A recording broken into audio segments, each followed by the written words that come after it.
नमस्कार मेरे प्यारे भाइयों बहनों और बच्चों। देखिए, हम लोग श्रीमद् भगवत गीता का अध्ययन करना चाहते हैं। हम चाहते हैं कि श्री कृष्ण भगवान एक एक श्लोक में क्या कह रहे हैं, हम उसका गहराई से अध्ययन करना चाहते हैं, क्योंकि ये हमारे जीवन में बहुत काम में आने वाली हैं। तो वो इस समय आसुरी प्रवृत्ति मतलब राक्षस, कामी, क्रोधी, दुष्ट लोगों की पहचान बता रहे हैं। तो हमें भी पहचानना चाहिए और इन लोगों से हमेशा दूरी बना कर रखना चाहिए, क्योंकि अगर इनसे दूरी हम बना के रखेंगे तो हमारा जीवन सफल सुंदर हो जाएगा। तो इन्हें पहचानिए, श्री कृष्ण भगवान यही कहते हैं। तो श्रीमद् भगवत गीता अध्याय 16 श्लोक 13 में श्री कृष्ण भगवान अर्जुन से क्या कहते हैं, इसको ध्यान से देखिए और समझिए और अपने जीवन में इसको अप्लाई कीजिए। अप्लाई मतलब अपने व्यवहार में लाइए, दुष्टों को पहचानिए।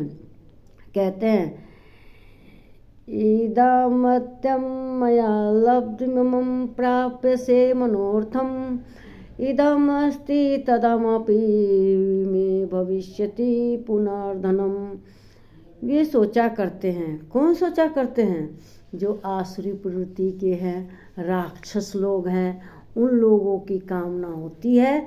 वे सोचते हैं, वे क्या सोचते हैं कि मैंने आज वह प्राप्त कर लिया है और अब इस मनोरथ को प्राप्त कर लूँगा, मेरे पास यह इतना धन है और फिर भी यह हो जाएगा और भी हो जाएगा।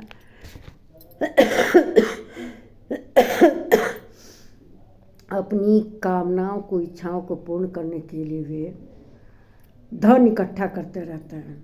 इतना धन आ गया और धन आ जाए, कहाँ से आ जाए, मेरी इतनी कामनाएं पूर्ण हो गई, अब और कामनाएं पूर्ण हो जाएंगी। इसी में दिन रात धन इकट्ठा करने में ही लगे रहते हैं। कौन लगे रहते हैं? जो आसुरी प्रवृत्ति के। आसुरी प्रवृत्ति के कौन है? जो क्रोधी हैं, कामी हैं, दुष्ट हैं। क्यों है वे क्रोधी? कामनाओं का तो अंत नहीं है। कामनाओं की फांसी हमेशा उनके गले में लटकी रहती है।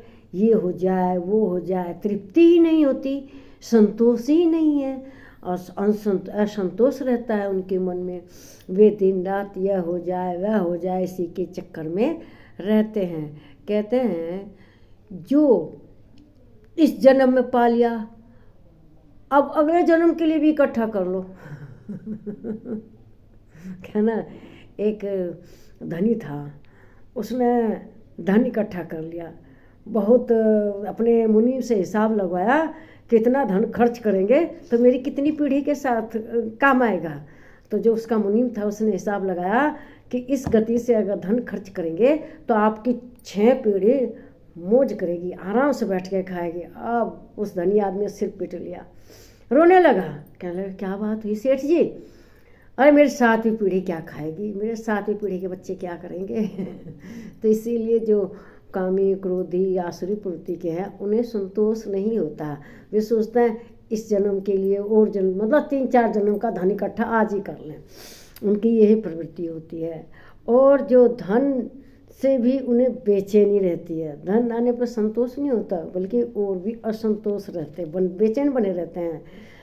इससे वे एक ये खरीदूंगा, वो खरीदूंगा, बड़ी बड़ी कामनाएं रहती हैं। अब मान लीजिए खरीद भी लिए, एक गाड़ी खरीद लिए, घर बना लिए, खूब गहना बना लिए। अब उसके बाद सोचे इससे भी बड़ा घर बना लूँ, इससे भी बड़ी गाड़ी खरीदूँ, इससे भी भारी गहना कह लूँ, मतलब अंत नहीं है।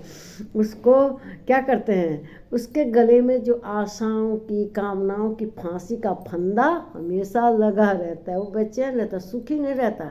धन तो इकट्ठा कर लेता है लेकिन सुखी नहीं रहता। सुख नाम की उसके पास चीज़ नहीं है। और वह अपनी ज़रूरतों को पूरा, एक तो तरह तरह की कामनाएं हैं, ये कर लूँ, वो कर लूँ, और उनको पूरा करने के लिए उसके अंदर बेचैनी रहती है। एक कामना पूर्ण होती है, फिर अगली कामना पूर्ण करने के लिए बेचैनी होती है। और यह बेचैन व्यक्ति हमेशा ये खरीदूंगा, वो खरीदूंगा, नहीं काम नहीं उसके शरीर में, उसके मन में आती रहती हैं। और इस तरह से कामनाओं की फांसी उसके गले में हमेशा पड़ी रहती। बताओ, जिसके गले में दिन रात फांसी लगी रहे वो सुखी रहेगा? वो कभी सुखी नहीं होते। क्यों भाई? उनकी तो राक्षसी प्रवृत्ति है। राक्षस आदमी कभी सुखी रहेगा नहीं, उसकी कामना ही पूर्ण नहीं होती। तो भाई मैं तो ये कहूँ, जीवन में संतोषी बनिए, संतोष करिए, जो है उसमें सुखी रहिए। और इस तरह से आप ऐसे महसूस करेंगे जैसे एक समुद्र महसूस करता है। समुद्र के अंदर अथाह जल है, उसे और की कामना नहीं रहती। उसे ये नहीं हिसाब कितना बादल ले गया, कौन नदी कितना पानी लाई ना, वो संतोष से परिपूर्ण है। आप लोग भी अपने जीवन में संतोष रखिए। संतोषम परम धन। सबसे बड़ा धन क्या है? संतोष है। और जिसके जीवन में संतोष नहीं है, कितना धन आ जाए, कितनी मनोकामनाएं पूर्ण हो जाए, वह असंतोषी बना रहता है। तो मैं तो यही कहूँगी कि देखिए, सदा सुखी रहने के लिए अपने को संतोषी बनाइए।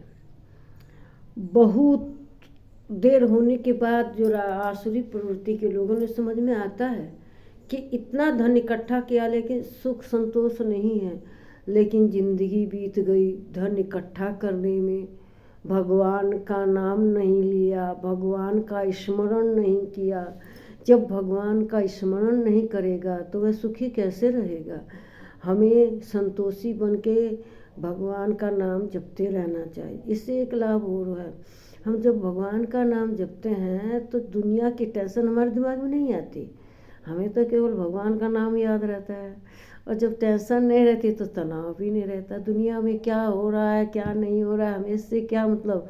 हमने भगवान का कितनी बार नाम लिया, इसी की गणना में लगे रहते हैं। भगवान का नाम लेते रहिए, इसी में जीवन सुखी है। वरना समय निकलने पर याद आता है, सुध आती है, अंत समय में तो उससे क्या फ़ायदा।